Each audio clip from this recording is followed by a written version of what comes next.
नमस्कार दोस्तों, मैं अंकुर उपाध्याय स्वागत करता हूं आप सभी का आपके अपने YouTube channel share market analysis में। यहां पे आप सभी के साथ बात करूंगा अदानी ग्रुप के स्टॉक्स के बारे में। क्या अदानी ग्रुप के स्टॉक्स में कल भी आपको गिरावट देखने को मिलेगी या लौटेगी तेजी? और बीते दो ट्रेडिंग सेशंस में, 2 दिनों में अगर आप बात करें, दो ट्रेडिंग सेशंस की बात करें तो इनमें बड़ा टर्नओवर हुआ है, इक्विटी एक्सचेंज हुई है बड़े लोगों के बीच में। कंपनी ने बेचा है, एफआईआईज ने खरीदा है। ये पॉजिटिव है, नेगेटिव है? ये शेयर्स गिरे क्यों हैं और वेंसडे को बढ़े क्यों थे? दोनों ही चीजों को कवर करने वाले हैं, तो स्टार्ट करते हैं बिना किसी देरी के। सबसे पहले मैं आपको बताना चाहूंगा, ये सिलसिला शुरू हुआ वेंसडे को। थर्सडे को आपको पता है मार्केट ऑफ था, फ्राइडे खुला। वेंसडे को जब डील हुई तो शेयर्स ऊपर गए, फ्राइडे को जब डील हुई तो शेयर नीचे आया है। देखिए, वेंसडे को ये दो स्टॉक्स में डील, दो स्टॉक्स की इक्विटी एक्सचेंज आप कह सकते हैं सिंपल भाषा में। प्रमोटर्स ने बेचा है और खरीदा एफआईआईज ने। आपके सामने अगर मैं वेंसडे का डाटा पेश करूंगा एफआईआई का कैश मार्केट में, तो 12,000 करोड़ की बाइंग दिखेगी। वो प्रॉपर एक ही रीजन था, क्योंकि Adani enterprises and Adani green, इन दोनों ही शेयर्स में एफआईआईज की बड़ी बाइंग आई थी। वहीं बिकवाली की बात करें तो वो अपने प्रमोटर्स खुद बेचते हुए दिखे थे शेयर्स को, लेकिन उस दिन शेयर ऊपर भागा था।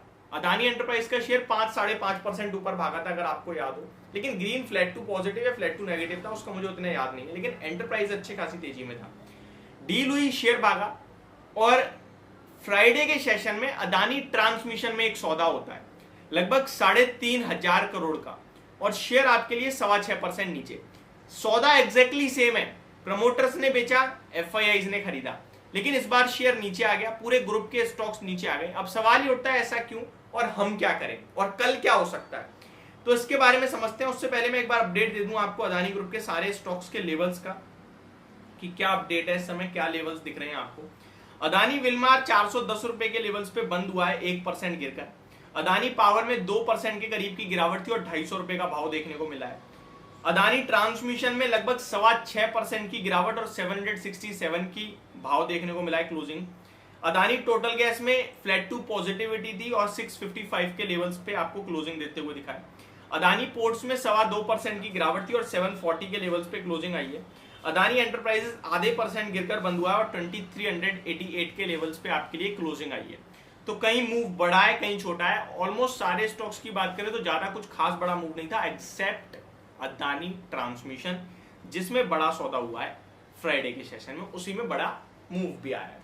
देखिए, सबसे पहले तो कल क्या हो सकती है गिरावट, इसका जवाब देना चाहूंगा। तो ये प्रिडिक्ट करना आपके मेरे बस की बात नहीं है इस समय, क्योंकि एक तो खबरों में, दूसरी बात मार्केट के साथ अपने रिएक्शन नहीं देते हैं, अपने हिसाब से चलते हैं। तो यहाँ पे मैं कोई टिप्पणी नहीं करना चाहूंगा, लेकिन व्यू हमारा क्रिस्टल क्लियर होना चाहिए। व्यू अगर ठीक है ना तो सब ठीक है, व्यू खराब है तो सब खराब है।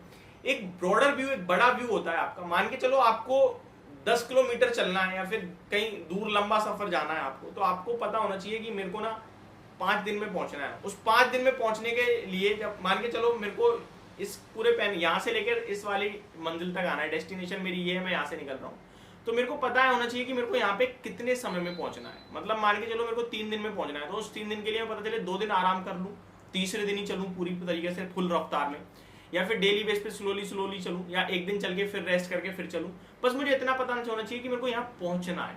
तो आपको आपका ना लक्ष्य पता होना चाहिए, आपको अपना ब्रॉडर व्यू पता होना चाहिए। आपका ब्रॉडर व्यू इस समय होना चाहिए अदानी ग्रुप के स्टॉक्स में कि मैं बेचूंगा नहीं, मैं होल्ड करूंगा, वॉलेटिलिटी बर्दाश्त करूंगा, लिमिटेड क्वांटिटी में लेके बैठा हुआ हूं। क्योंकि मैं हैवी क्वांटिटी में ले लिया तो वो आपको बिकवा देगी अगर वॉलेटिलिटी बढ़ी तो, अगर गिरावट आई तो वो आपसे बिकवा देगी, लॉस ज्यादा बड़ा दिखने लगेगा।